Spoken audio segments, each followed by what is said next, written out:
नमस्कार व्यूअर्स। और आप सब लोग कैसे हैं? आशा करती हूँ आप सब लोग अच्छे होंगे, स्वस्थ होंगे और मेरा रामचरितमानस का पाठ अवश्य देखते होंगे। 2 दिनों से कल पाठ आया नहीं और परसों 2 बार डाला था मैंने, पर वो शॉर्ट डाला था। तो चाहती तो वैसे गंगा के किनारे से डाला जाए, बट टाइम ना होने की वजह से नहीं डाला। तो अभी शुरू करते हैं अपना रूटीन। तो सबसे पहले हम जान लेते हैं कि उससे पहले हमने क्या जाना था।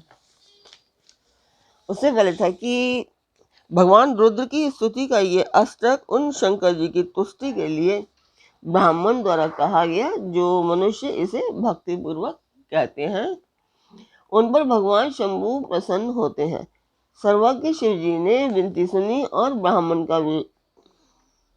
ब्राह्मण का प्रेम देखा। तब मंदिर में आकाशवाणी हुई कि हे दुष्श्रेष्ठ वर मांगो।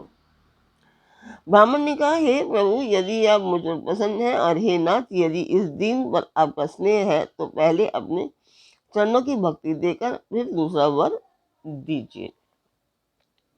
हे प्रभु, यह अज्ञानी जीव आपकी माया के वश होकर निरंतर भूला फिरता है। हे कृपा के समुद्र भगवान, उस पर क्रोध न कीजिए। हे दीनों पर दया करने वाले कल्याणकारी शंकर, अब इस पर कृपालु होइए, कृपा कीजिए, जिससे हे नाथ थोड़े ही समय में इस पर आपके बाद अनुग्रह शाप से मुक्ति उसकी हो जाए। हे कृपा निदान, अब वही कीजिए जिससे इसका परम कल्याण हो। दूसरे के हित से सनी हुई ब्राह्मण की वाणी सुनकर फिर आकाशवाणी हुई, एवं वस्तु ऐसा ही हो। यद्यपि इसने भयानक पाप किया है और मैंने भी इसे क्रोध करके शाप दिया है, तो भी तुम्हारी साधुता देखकर मैं इस पर विशेष कृपा करूंगा। तो परसों तक हमने लास्ट जो पढ़ा था वो यहीं तक था। अब इसके आगे चलते हैं। तो पहले मैं आपको बता दूं, ये पाठ मैं बहुत श्रद्धा से कर रही हूँ मंदिर के लिए। चाहती हूँ कि इसमें आप लोगों का सहयोग हो। सब सब्सक्राइब करें, आप लोग शेयर करें, लाइक करें और ज़्यादा से ज़्यादा शेयर करें, ताकि मेरे ये पाठ को बहुत ज़्यादा प्यार की ज़रूरत है। तो आप लोग सब्सक्राइब भी करें और शेयर भी अवश्य करें, और अपने परिवार और मित्रगणों को ये कहें कि वो लोग भी शेयर अवश्य करें। तो मैं उस मंदिर की वीडियो डालती हूँ, आप लोग देखिए। तो अब शुरू करते हैं हम आज का पाठ। स्वागत करती हूँ मैं आप सभी का अपने इस कार्यक्रम रामचरितमानस के उत्तराखंड पाठ में।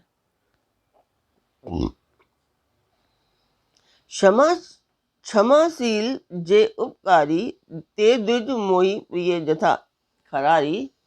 मोह चार श्राप द्विज व्रत न जाई, जन्म सहस अवश्य ये पाई ही। हे द्विज, जो क्षमाशील एवं परोपकारी होते हैं वे मुझे वैसे ही प्रिय हैं जैसे खरारी श्री रामचंद्र जी। हे द्विज, मेरा शाप व्रत नहीं जाएगा, यह 1000 जन्म अवश्य पाएगा। जन्मत मरत दुसह दुख होई, एई सुलभऊ नहीं व्याप ही सोई। कवने जन्म मिटी ही नहीं ज्ञाना, सुने शूद्र मम वचन प्रवाना। परंतु जन्मने और मरने में जो दुस्सह होता है, उससे वह दुख जरा भी न व्यापेगा और किसी भी जन्म में इसका ज्ञान नहीं मिटेगा। हे शूद्र, मेरा प्रमाणिक वचन सुनो। रघुपति पुरी जन्म तब भयऊ, पुनित मम सेवा मन दयऊ। पूरी प्रभाव अनुग्रह मोरे, राम भक्ति उपजी उह तोरे। प्रथम तो तेरा जन्म श्री रघुनाथ जी की पुरी में हुआ। फिर तूने मेरी सेवा में मन लगाया। पुरी के प्रभाव और मेरी कृपा से तेरे हृदय में राम भक्ति उत्पन्न होगी। सुन मम वचन सत्य अब भाई, हरितोषण व्रत तुझ सेवकाई। अब जन करहि विप्र अब माना, जान सुसंत अनंत समाना। हे भाई, अब मेरा सत्य वचन सुन। द्विजों की सेवा ही भगवान को प्रसन्न करने वाला व्रत है। अब कभी ब्राह्मण का अपमान न करना, संतों को अनंत श्री भगवान जी की ही समान जानना। इंद्र कुलिस मम शूल विशाला, काल दंड हरि चक्र कराला। जो इन कर मारा नहीं मरई, विप्र दो अपावक सो जरई।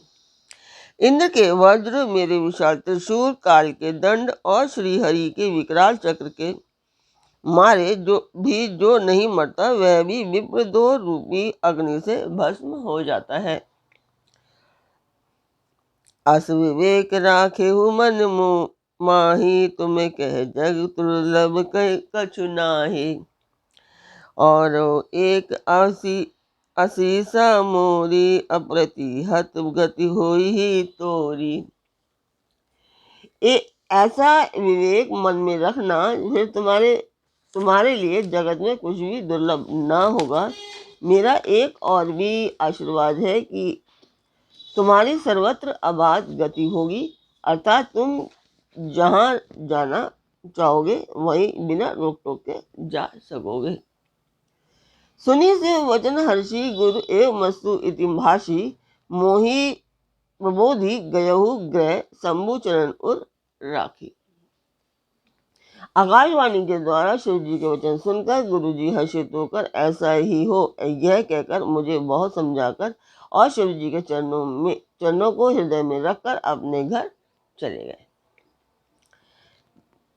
प्रेरित काल विधि गिरी जाई भयऊ मैं व्याल, पुनि प्रयास बिनु सो तनु तजेऊ गए कछु कराल। काल की प्रेरणा से मैं विंध्याचल जाकर सर्प हुआ, फिर कुछ काल बीत जाने पर बिना ही परिश्रम कष्ट के मैंने वह शरीर त्याग दिया। जोय तनु धरऊ तजऊ, पुनि अनायास हरिजान। जिमि नूतन पट पहिरई, नई पहिहरी पुराण। हे हरिवाहन, मैं जो भी शरीर धारण करता उसे बिना ही परिश्रम वैसे ही सुखपूर्वक त्याग देता था, जैसे मनुष्य पुराना वस्त्र त्याग देता है और नया पहन लेता है। शिव राखी श्रुति नीति, अरु में नहीं पावा कलेश। यही विधि धरेऊ विविधि, तनु ज्ञान न गयो खगेश। शिवजी ने वेद की मर्यादा की रक्षा की और मैंने कलेश भी नहीं पाया। इस प्रकार हे पक्षीराज, मैंने बहुत से शरीर त्याग दिए पर मेरा ज्ञान नहीं गया। त्रिजग देव नर जोई तनु धरऊ, तह तह राम भजन अनुसरऊ। एक सूल मोई बिसर न काऊ, गुरकर कोमल सीन स्वभाव। तिर्यक योनि पशु पक्षी देवता या मनुष्य का जो भी शरीर धारण करता, वहां उस शरीर में मैं श्री राम जी का भजन जारी रखता। इस प्रकार मैं सुखी हो गया, परंतु एक शूल मुझे बना रहा। गुरु जी का कोमल सुशील स्वभाव मुझे कभी नहीं भूलता, अर्थात मैंने ऐसे कोमल स्वभाव दयालु गुरु जी का अपमान किया, वह दुख मुझे सदा बना रहता। तो आज का पाठ मैं यहीं पर पूर्ण करती हूँ। कल फिर मिलेंगे एक नए पाठ में, एक नई उमंग, एक नई तरंग के साथ। तब तक के लिए नमस्कार। आप मेरा चैनल अवश्य सब्सक्राइब कीजिए, लाइक कीजिए और शेयर कीजिए और अपने परिवार और मित्रगणों को भी अवश्य कहिए कि वो भी सब्सक्राइब करें, लाइक और शेयर अवश्य करें, क्योंकि मुझे बहुत आप लोगों के प्यार की बहुत ज़रूरत है। मेरे पाठ को बहुत ज़रूरत है। आप लोग हमेशा मेरे पाठ को हमेशा अपना प्यार देते रहिए। तो कल फिर मिलते हैं एक नई उमंग, एक नई तरंग के साथ। तब तक के लिए नमस्कार। जय सिया राम।